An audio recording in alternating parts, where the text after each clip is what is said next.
Туберкулезге каршы күреш диспансерінің қалалық бөлімшесінде Қарағанды облысы бойынша алғаш анықталған науқастар мен туберкулездің сезімтал түрімен қайтадан ауырғандар емделеді. Мамандардың мәліметінше биылғы жылдың 2 айында қатерлі өкпе ауруына байланысты көрсеткіштердің барлығы төмендеген. По итогам 2 месяцев 2017 года Жылдың алғашқы 2 ай ішінде өткен 2016 жылдың 2 айымен салыстырғанда эпидемиялық көрсеткіштердің барлығы төмендеген. Аурушаңдық 8%-ға, ауру 12%-ға төмендесе, осы аурудан қаза болғандар саны өткен жылдың деңгейінде.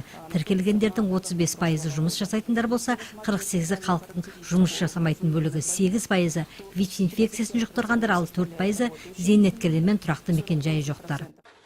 Ауруға шалдыққандардың 52%-і флюорографиялық тексерістен арқылы анықталса, 43%-і дәрігерге қарау арқылы бактериологиялық тәсіл арқылы анықталғандар. Анна Захарованың айтуынша, 2 айдың ішінде 234 науқас емделген, оның ішінде жаңадан анықталған 23 науқас бар.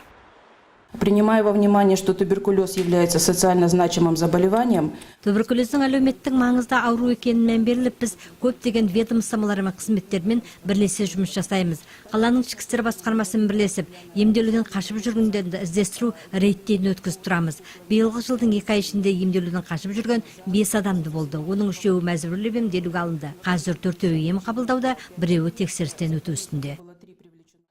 Мәліметтер бойынша 2017 жылдың 2 ай ішінде ВИЧ туберкулезбен 98 адам есепті тұр екен. Өткен жылы бұл көрсеткіш 94 және 2 жағдай жаңадан анықталған.